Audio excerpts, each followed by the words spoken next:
সদৌ অসম মটক ছাত্ৰ সন্থা তিনিচুকীয়া জিলা সমিতিৰ উদ্যোগত কীৰ্তি ছাত্ৰ-ছাত্ৰীসকলৰ অভিনন্দন অনুষ্ঠান অনুষ্ঠিত। অসম অন্যতম শক্তিশালী খিলঞ্জীয়া জনগোষ্ঠী মটকসকলৰ অন্যতম ছাত্ৰ সংগঠন সদৌ অসম মটক ছাত্ৰ সন্থাৰ তিনিচুকীয়া জিলা সমিতিৰ উদ্যোগত পানীতোলা আৰু গুইজান আঞ্চলিক সমিতিৰ উদ্যোগত 2025 বৰ্ষৰ উচ্চ আৰু উচ্চতৰ মাধ্যমিক পৰীক্ষাত সফলতাৰে উত্তীৰ্ণ হোৱা কীৰ্তিমান ছাত্ৰ-ছাত্ৰীসকলক অভিনন্দন জ্ঞাপন কৰা হয়। তিনিচুকীয়া নগৰ উন্নয়ন প্ৰাধিকৰণৰ সাংস্কৃতিক প্ৰেক্ষাগৃহত আয়োজিত এই অভিনন্দন অনুষ্ঠানত ছাত্ৰ-ছাত্ৰীসকলক অনুপ্ৰাণিত কৰিবলৈ অনুষ্ঠানটিত মানপত্ৰৰ লগতে পৰিৱেশ সচেতনতাৰ প্ৰতি লক্ষ্য ৰাখি একোটাকৈ গছপুলি প্ৰদান কৰি এক সুন্দৰ বাৰ্তা প্ৰেৰণ কৰে।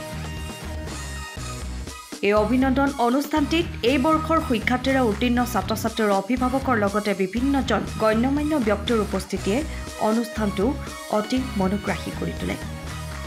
প্ৰায় 1.5 শতাধিক ছাত্ৰ-ছাত্ৰীক অভিনন্দন জনোৱা এই অনুষ্ঠানত আমন্ত্ৰিত অতিথিসকলৰ হাৰুৱা ভাষণে উপস্থিত সকলো ছাত্ৰ-ছাত্ৰীকে অনুপ্ৰাণিত কৰাৰ লগতে ছাত্ৰ-ছাত্ৰীসকলৰ উজ্জ্বল ভৱিষ্যত কামনা কৰে। জিলা সমিতিৰ উদ্যোগত গুইজান পানীতোলা আঞ্চলিক সমিতিৰ সহযোগত প্ৰত্যেক বৰ্ষৰে অনুষ্ঠিত কৰা আজি অভিনন্দন অনুষ্ঠানত উপস্থিত থকা সমগ্ৰ ৰাইজক আমি অশেষ মটক ছাত্ৰৰ তৰফৰ পৰা ধন্যবাদ জ্ঞাপন কৰিছোঁ।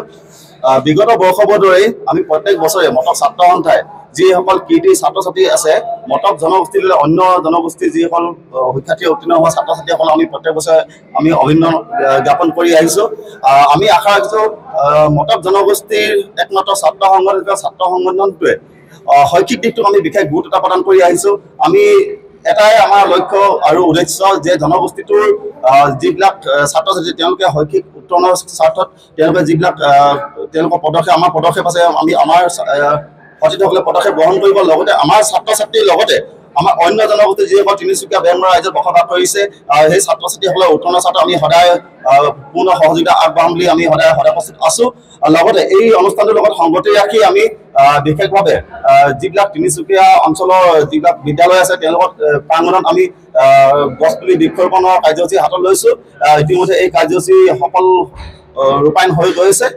গতিকে আপোনালোকৰ সংবাদ মাধ্যমৰ জৰিয়তে আমি এটা কথা স্পষ্ট কৰিব বিচাৰিছোঁ যে এনেধৰণৰ কাৰ্যসূচীত আপোনালোকে আমাক সহযোগিতা পাব। আপোনালোকক ধন্যবাদ দিয়া হৈছে। অসমবাসী ৰাইজক আমি এটা আহ্বান কৰিছোঁ যে মটক জনগোষ্ঠী শৈক্ষিক সামাজিক ৰাজনৈতিক সকলো দিশত উত্তৰণ হওক এয়া আমাৰ মটক ছাত্ৰ সন্থাৰ তৰফৰ পৰা আমি কামনা কৰিছোঁ। ধন্যবাদ।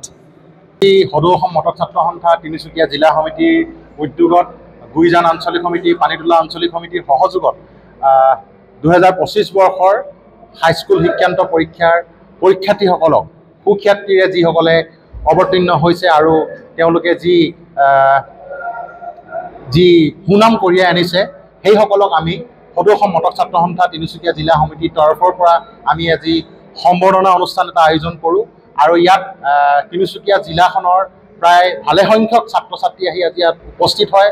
আৰু লগতে আমি সদৌ অসম মটক ছাত্ৰ সন্থাই এটা প্ৰচেষ্টা আমি লৈছোঁ হাতত 2025 বৰ্ষৰ বিশেষকৈ যে জলবায়ুৰ ওপৰত যিসমূহ জলবায়ু পৰিৱৰ্তন ঘটিছে সেই জলবায়ুৰ ওপৰত লক্ষ্য ৰাখি জলবায়ু পৰিৱৰ্তনৰ ওপৰত লক্ষ্য ৰাখি আমি প্ৰতিজন শিক্ষাৰ্থী ইয়াত আহিছে প্ৰতিজনকে একোটিকৈ গছৰ পুলি লগতে ইয়াত থকা অতিথিসকলকো বিশিষ্ট ব্যক্তিসকলকো এটি এটিকৈ গছৰ পুলি আমি তেওঁলোকৰ হাতত প্ৰদান কৰিছোঁ। ইয়াৰ কাৰণটো হৈছে যে শিক্ষাৰ লগতে সকলো দিশতে যিদৰে মটক ছাত্ৰ সন্থাই কাম কৰি আহিছে বিগত দিনত আৰু ঠিক তেনেদৰে প্ৰকৃতিৰ ভাৰসাম্যতা ৰক্ষাৰ কাৰণে সমাজক কিদৰে সজাগ আৰু সচেতন কৰিব পাৰে সেই কথাৰ প্ৰতি লক্ষ্য ৰাখি আমি এনেধৰণৰ পদক্ষেপটো হাতত লৈছোঁ। আৰু গতিকে আজি উপস্থিত থকা সমূহ ৰাইজক আমি ধন্যবাদ জনাইছোঁ আৰু ইয়াকে কৈ মোৰ চমু বক্তব্য সামৰণি মাৰিছোঁ।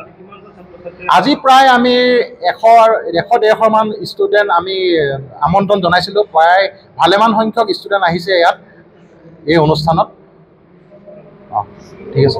সময়ৰ খবৰ সময়ত পাবলৈ ফ'ল' কৰক টাইম অফ আছাম।